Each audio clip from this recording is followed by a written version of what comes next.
All right, so picture this. You're scrolling through Instagram at 2 in the morning, and some 23-year-old is showing off their dividend portfolio that apparently generates enough passive income to buy a yacht. Meanwhile, you're wondering if you set your 401k contribution high enough. Sound familiar? Yeah, me too. Look, here's the truth nobody wants to tell you about retirement planning. We're all obsessed with this magic number 7 figures, right? $1 million. That's the retirement dream everyone talks about.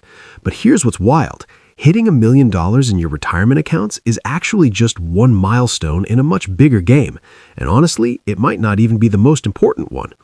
Today, we're breaking down the 3 net worth milestones that genuinely transform your retirement trajectory.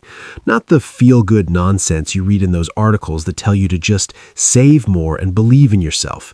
No, we're talking about the actual mathematical inflection points where your financial life fundamentally changes. These are the moments where compounding interest goes from being a nice concept to being an absolute monster working in your favor. And yes, I'm going to explain this in a way that doesn't require you to have a finance degree. Milestone 1, the first $100,000. I know, you are probably expecting me to say $1 million. But here's the thing, that first $100,000, that's your financial Mount Everest. Everything after that is honestly easier. And I'm not just saying that to make you feel better about your current bank account situation. Charlie Munger, longtime business partner of Warren Buffett and a world-class curmudgeon with razor-sharp investing wisdom, once said that the first $100,000 is brutally hard to earn. In fact, he used some pretty strong language to make the point, and he certainly wasn't concerned with sounding family-friendly. But the message is what matters.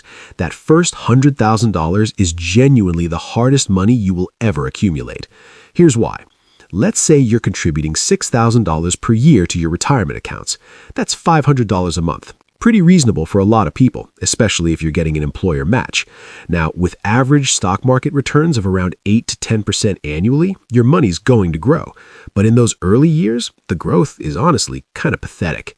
Your first year, you put in $6,000. Even if it grows 10%, you've made $600. That's it.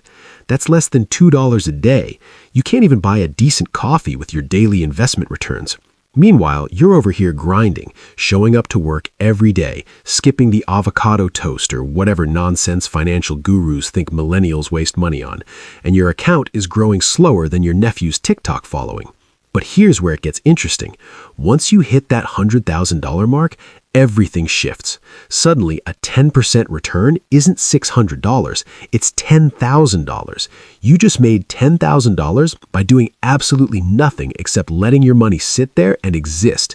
That's nearly 2 months of contributions you would have had to make manually, except the market just gave it to you for free. The journey to this first milestone is brutal because it's all you. It's your discipline, your budgeting, your decision to keep contributing even when the market drops 20% and your portfolio looks like it got hit by a financial truck. There's no magic, no shortcuts, just consistent contributions and time. You're basically the financial equivalent of someone learning to play guitar. Those first few months sound terrible, your fingers hurt, and you question why you started, but you push through. Most people give up before they hit this milestone.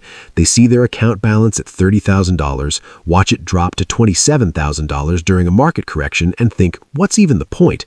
The point is that you're closer than you think to the inflection point where this whole thing gets way easier. Milestone 2, $500,000. Okay, so you've survived the grind to $100,000. Congratulations, you've got more invested than probably 70% of Americans. Now let's talk about milestone number 2, $500,000. This is where things get genuinely interesting, and it's a milestone that doesn't get talked about enough. Everyone's obsessed with hitting that $1 million mark because it sounds impressive at dinner parties. But $500,000? This is where your retirement goes from being a distant concept to a tangible reality that you can actually see on the horizon. Here's the math that'll blow your mind. At $500,000 invested, assuming that same 8 to 10% average annual return, you're now generating $40,000 to $50,000 per year in growth, just from the market doing its thing. That's a full-time salary's worth of money that's appearing in your account without you lifting a finger.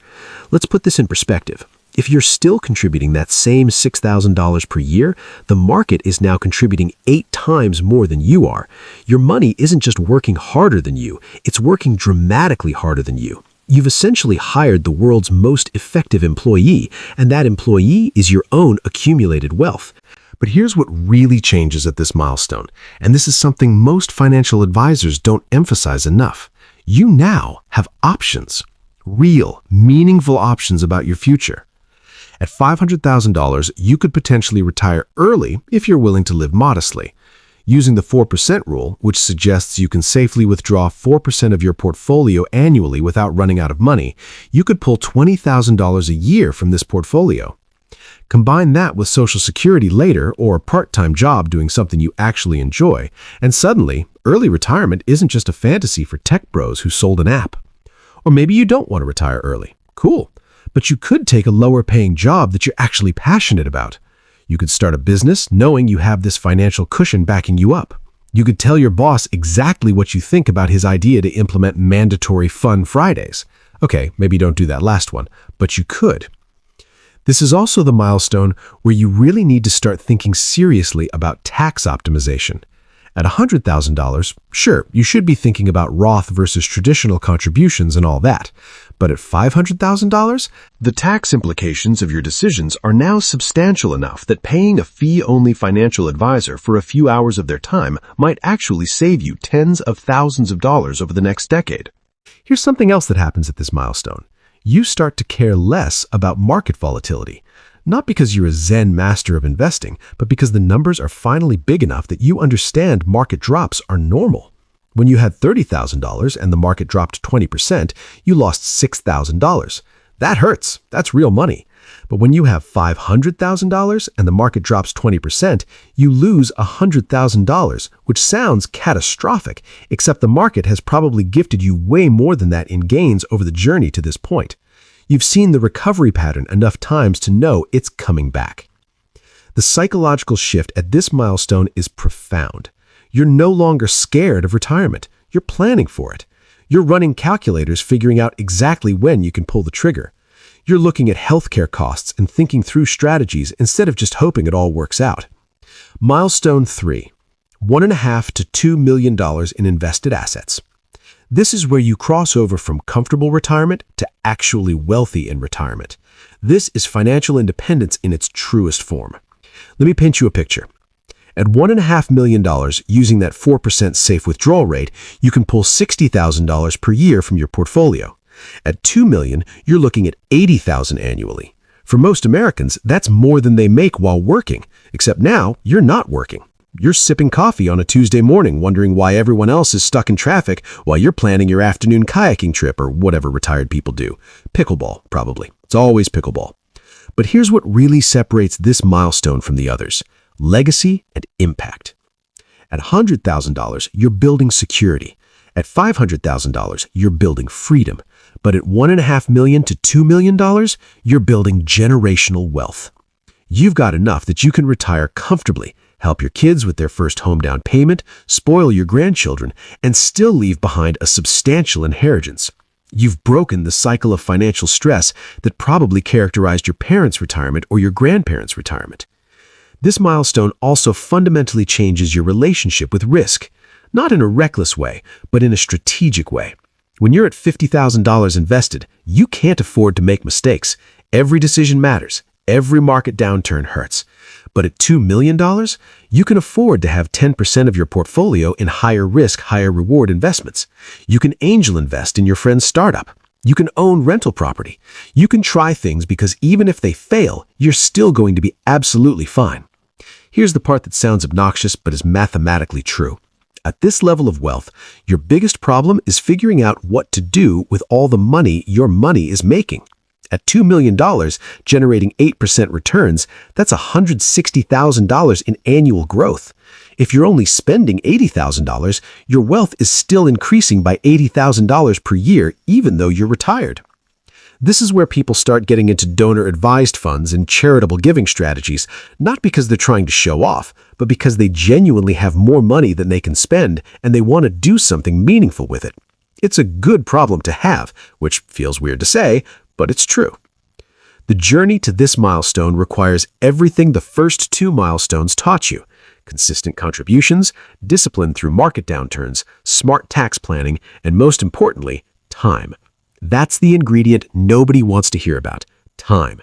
You can't hack your way to $2 million in invested assets in 5 years unless you're earning an absolutely insane income or you get very lucky with a business exit or inheritance. I can hear your next question. Okay, Matt, this all sounds great, but how long is this actually going to take? If you're consistently investing $6,000 per year, which is the IRA contribution limit, and you're getting average market returns of around 8 to 10%, you're looking at roughly 12 to 15 years to hit that first $100,000. I know, that sounds like forever. That's because it kind of is forever. But here's the good news. Getting from $100,000 to $200,000 takes way less time. We're talking 7 to 9 years. And from there, the acceleration continues. The math is honestly kind of incredible once you run the numbers. The difference between someone who starts investing at 25 versus someone who starts at 35 is absolutely massive. That 10-year head start can literally mean the difference between retiring at 55 and retiring at 70. Time is the most valuable asset in this equation, even more than the amount you contribute. Now, I know what some of you are thinking. Matt, I'm 45 with only $15,000 saved for retirement. How does this apply to me? Here's the reality check you need. Starting late is infinitely better than never starting at all. And you've got more tools at your disposal than you think. First, you're probably earning more now than you did in your 20s and 30s. That means you can contribute way more aggressively. Second, the IRS actually gives you catch-up contributions once you hit age 50. For most 401k plans in 2026, that means an extra $8,000 per year on top of the regular $24,500 limit, allowing you to put in up to $32,500. For IRAs, you get an extra $1,100 on top of the regular $7,500 limit. That's the government basically saying, hey, we know you got a late start, here's some help. Let's run some real numbers. Say you're 45 years old with $15,000 saved for retirement. You let that money grow, and starting at 50, you begin maxing out your 401k, including catch-up contributions, putting in about $32,500 per year. If you earn an average annual return of 8%, by age 65, you could realistically have close to $950,000. Is that $2 million? No. But using the 4% rule, that's roughly $38,000 per year from your portfolio alone. Add Social Security on top of that, maybe another $15,000 to $25,000 a year depending on your work history, and suddenly you're looking at a much more stable retirement income. You're not sipping champagne on a yacht in the Mediterranean, but you're also not eating cat food in retirement, which, let's be honest, is the quiet fear sitting in the back of your mind. The point is this. Even a late, aggressive start can still produce a solid, dignified retirement. The key is aggressive action. Cut expenses hard. Increase your income if possible through side gigs, career moves, or asking for that raise you've been putting off. Every extra $5,000 you can throw at retirement now is worth $10,800 in 10 years at 8% returns. And here's something nobody talks about. You can adjust your retirement age. Working until 67 or 68 instead of 65 gives your portfolio 2 to 3 more years to grow, delays Social Security withdrawals so they're higher, and shortens your retirement timeline. That's not giving up on retirement. That's being strategic about the hand you've been dealt. You're not out of the game. You just need to play more aggressively than someone who started at 25, but you can absolutely still win. These 3 milestones represent fundamental shifts in your financial trajectory. The first $100,000 teaches you discipline and proves to yourself that you can actually do this. The $500,000 mark gives you freedom and options you never had before. And that $1.5 to $2 million milestone, that's where you achieve true financial independence and the ability to build something that lasts beyond your own lifetime. None of this is easy. If it was easy, everyone would be retiring as millionaires, but it is simple. Contribute consistently. Invest in low-cost index funds. Don't panic when the market drops. Don't get greedy when it soars. Stay the course. Give it time. And maybe, just maybe, you'll be the one posting on Instagram about your dividend portfolio at 2 in the morning. Except, hopefully, you'll be asleep because you're retired and you don't have to care about Instagram anymore. Thank you for watching.